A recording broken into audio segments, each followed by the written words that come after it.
David Wood, whatever he touches, he destroys. And I'm going to give you receipts, because now look at apostate prophet. When we used to do Jesus or Muhammad, there was a guy named C.L. Edwards who left Islam, became Christian.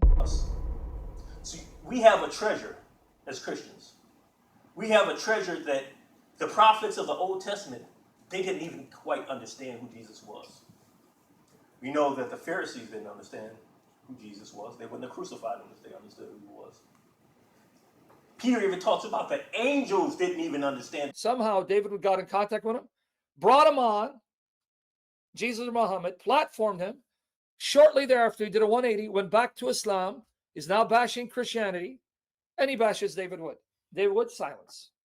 And then in 2018, this is the turning point.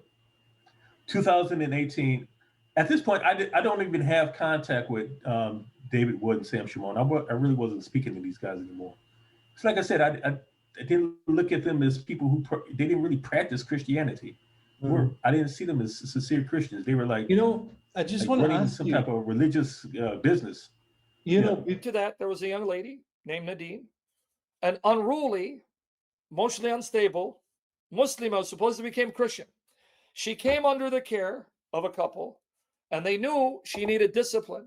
David Wood, being the big hero, came to her defense, took her side. She was living with him for a while, turned against him, did a 180, and went back to Islam.